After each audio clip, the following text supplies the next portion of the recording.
7:41 de la mañana. Vamos a hablar ahora de este caso que tuvo lugar días pasados, mediante el cual un joven atropelló a dos malhechores en Fisherton que lo habían asaltado y le habían robado.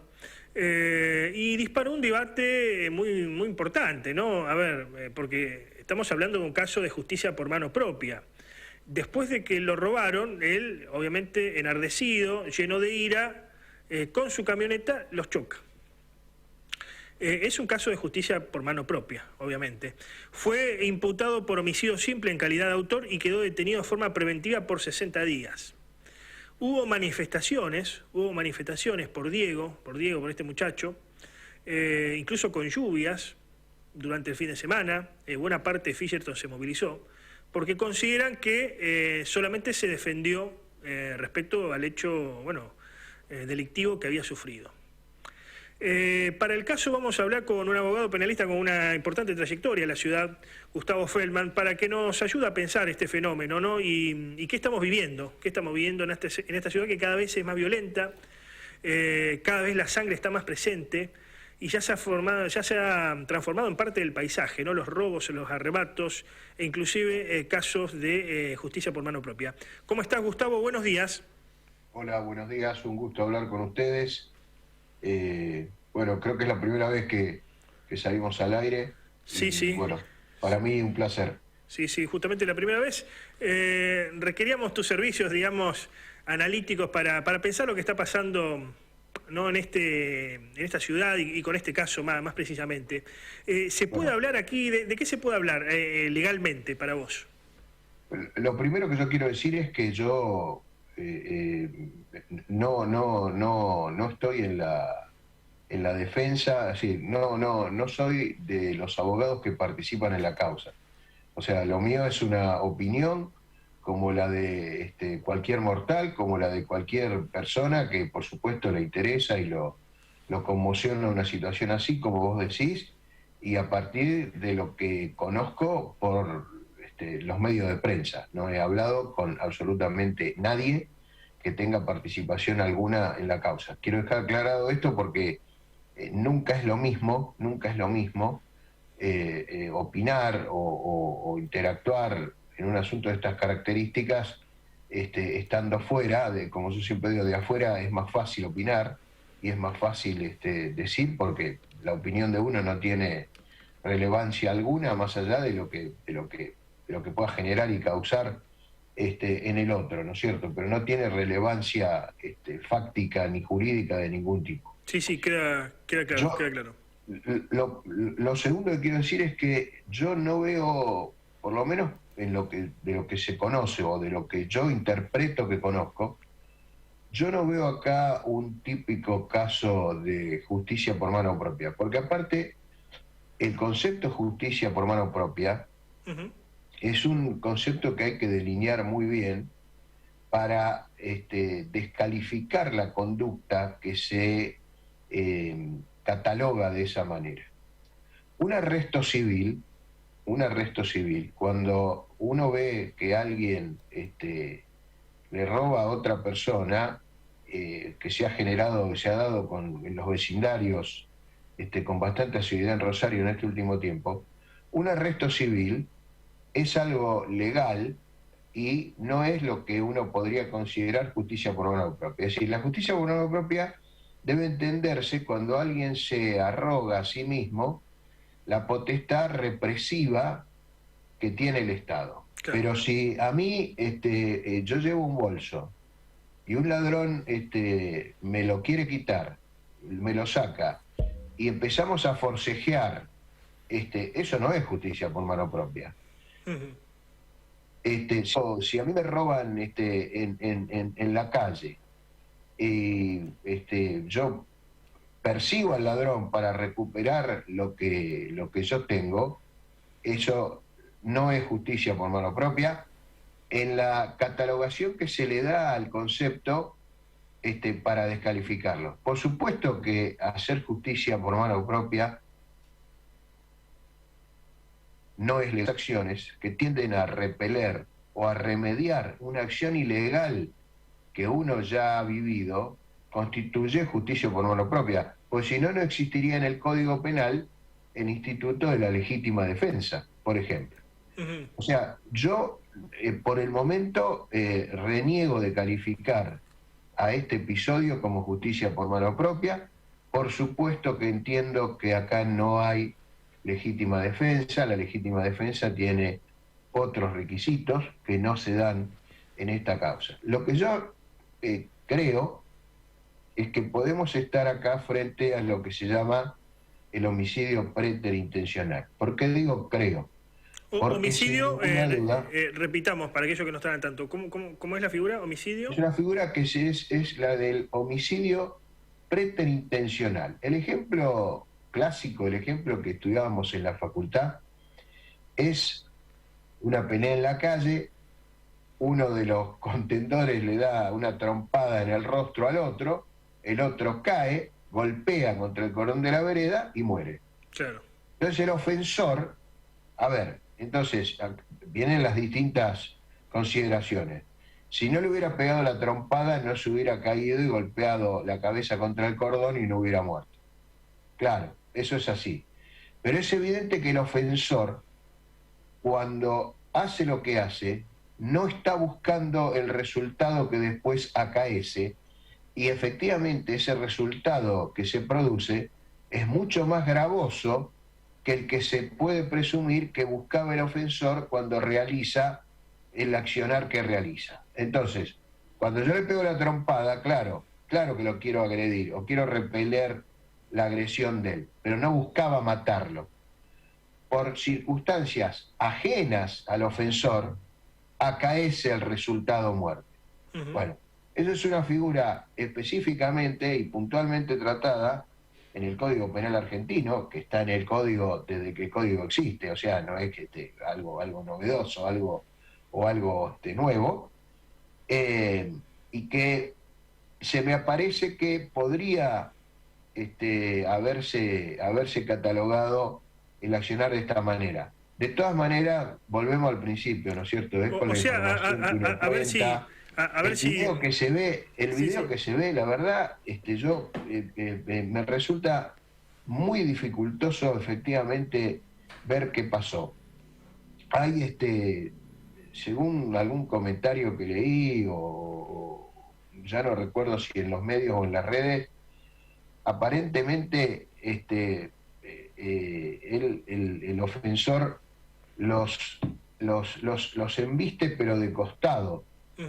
No es que los arrolla teniéndolos delante y literalmente hablando les pasa por encima. Bueno, en fin, eso será materia de la investigación y eventualmente del juicio, que seguramente va a haber, juicio oral más adelante, será materia de las pericias, y por supuesto lo que yo decía es una cuestión de estricto criterio del fiscal, que es el que acusa, que es el que dice que lo va a imputar de tal o cual conducta que califica legalmente de determinada manera, y después del juez en receptar esa calificación y catalogarla de acuerdo a ese tipo penal que el fiscal ha mencionado. Claro. El abogado del detenido, bueno, el que los embiste, Pablo Rasmil, habló de que, bueno, su defendido estaba alterado, totalmente alterado, en emoción violenta más precisamente, y que esto se trató de un accidente. Esta figura a la que vos aludís de homicidio preterintencional, ¿está más cerca del accidente, por lo que entiendo? Está más cerca de, mejor dicho, más que ver a dónde se acerca, hay que buscar de qué se aleja. Claro. La preterintencionalidad se aleja del homicidio doloso. Es decir, es una preterintencionalidad. Como decíamos antes, hay intención, pero no hay intención de causar el resultado que acaece. El fiscal entendió que es un homicidio doloso, es decir, que hubo intención de matar. O sea, homicidio doloso, explicado fácilmente, homicidio doloso es yo planifico matar a alguien, voy y lo mato. Sí, no necesariamente hay que planificarlo, porque si no ya ahí habría otros agravantes, claro. ¿no es cierto? La premeditación o hasta la alevosía. El homicidio doloso es aquel que se da cuando el ofensor tiene intención y busca obtener el resultado muerte. Entonces, bueno, reitero, y después viene la otra cuestión, que es la cuestión cautelar, que es lo que causa más conmoción, que es si el encartado afronta el proceso en libertad o no. En ese sentido, yo tengo una postura de siempre, muy, muy terminante, muy contundente, que sigue lo que es el dictum de los organismos interamericanos protectivos de derechos humanos, concretamente de la Corte Interamericana de Derechos Humanos, y concretamente de una aplicación genuina, verdadera, cabal, del artículo 7 del Pacto de San José de Costa Rica. Salvo que haya lo que se llama el peligro procesal, el peligro de fuga o de entorpecer la investigación, el encartado tiene que afrontar el proceso en libertad. Para eso hay otras medidas, por ejemplo, las cauciones materiales, por ejemplo, ahora la instalación de medios electrónicos corpóreos, o sea, una tobillera electrónica o una pulsera electrónica, la prohibición, por ejemplo, para salir del país, con la colección del pasaporte. Es decir, la ley procesal santafesina da una serie de medidas para vehiculizar ese postulado convencional y constitucional de que la prisión preventiva, que es la medida cautelar, la medida de coerción sobre el imputado, que recordemos es inocente hasta que no se demuestre lo contrario, hasta que no haya una sentencia firme pasada en la autoridad de cosas juzgadas que diga esto, ¿no es cierto? Sí, sí. Entonces, ahí está el tema. Esa es una cuestión de criterio. Yo lo conozco al juez que falló la cuestión, que es Gustavo Lanzón, lo conozco de cuando era secretario de Derechos Humanos en el Tribunal Federal, después que fue juez. Es un juez muy técnico, es un juez muy sapiente, y ha entendido, de la mano de la postura del fiscal Salduti, a quien también conozco y me parece una persona seria, honorable, y que han tenido el criterio de que se trata de un homicidio simple, o sea, con dolo, con intención de matar, y han entendido que existe un riesgo procesal por el cual el fiscal pidió que se lo deje en prisión preventiva y el juez accedió a esto. Es Claro. una cuestión Sí. de criterio, es una cuestión de criterio, es una cuestión... Ahora ahora como abogado, pero también como ciudadano, sos consciente que este tipo de casos generan una profunda polémica en el que tiene que ver cuestiones ideológicas, cuestiones morales, cuestiones sociales, cuestiones económicas. ¿Por qué es tan complicado definir el tipo de, digamos, de figura para este tipo de casos? Uno recuerda lo que pasó con este chico David Moreira en la zona oeste hace algunos años, ¿no? Cuando estaba esta moda, ¿no? ¿Cómo podemos decir? De los linchamientos en la ciudad.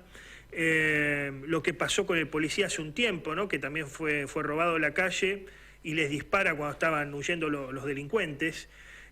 ¿Por qué es tan complicado en este caso analizar el caso, si uno quiere, objetivamente, si es que existe la objetividad en el derecho a la justicia, y se cuelan un montonazo de aristas que hacen que se genere un pastiche impresionante y no se puede nunca llegar a la verdad? Bueno, yo no creo que no se pueda nunca llegar a la verdad, ¿eh? Lo que yo creo es que es muy prematuro en este momento, sobre todo en un asunto de estas características, hablar de decir, definitivamente determinar cuál es la verdad. Como vos decís, es un asunto que genera una conmoción social, un estrépito singular, muy intenso, donde se juegan un montón de circunstancias, como vos también decís, lo ideológico, las vivencias personales, los sentimientos, etcétera, etcétera. Entonces, la única solución aplicable ante esta encrucijada de hierro es la ley. Le guste a quien le guste, genere antipatías o simpatías. Yo soy de aquellos que rechazo la idea de que el humor social tiene que ser ponderado por los magistrados que para realizar una investigación o para fallar o para resolver una cuestión. El humor social no debe tener relevancia jurídica alguna. El código de 1976 de Videla y de Rodríguez Varela era el que instituía como causal para denegar la excarcelación, decía la repercusión social del hecho. La justicia en estos casos, Gustavo, se suele someter a, ¿cómo podemos decir?, la presión mediática de organismos de derechos humanos y de agrupaciones de izquierda, por definir de alguna manera, ¿o no? Yo no catalogaría la cuestión desde el espectro ideológico. Yo digo que hay magistrados que son más o menos permeables a lo que es esta conmoción social. Los magistrados también son seres humanos con sus miserias y sus grandezas. Lo que yo digo es que el parámetro tiene que ser estrictamente el que marca los tratados internacionales de derechos humanos, la Constitución y las leyes, y ningún otro,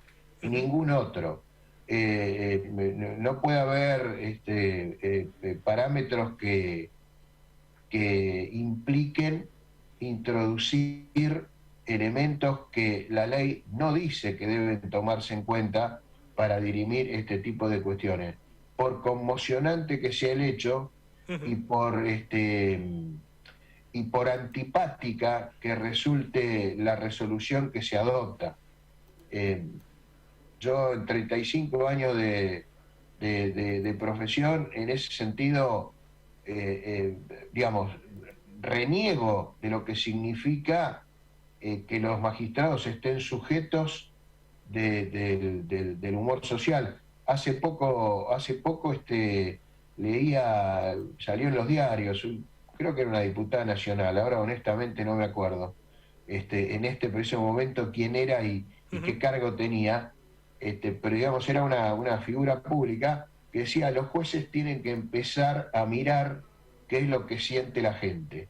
Y yo discrepo absolutamente de ese concepto. Los jueces tienen que mirar los casos y los hechos concretos y tienen que aplicar la Constitución y la ley. Después a mí me podrá gustar poco, mucho, nada la interpretación de ese juez. Pero guiarse por el humor social es peligrosísimo. Y además es inconstitucional, ¿no? O sea, no corresponde. Muchas gracias por el contacto, Gustavo. Al contrario, un placer para mí, cuando gusten. Adiós.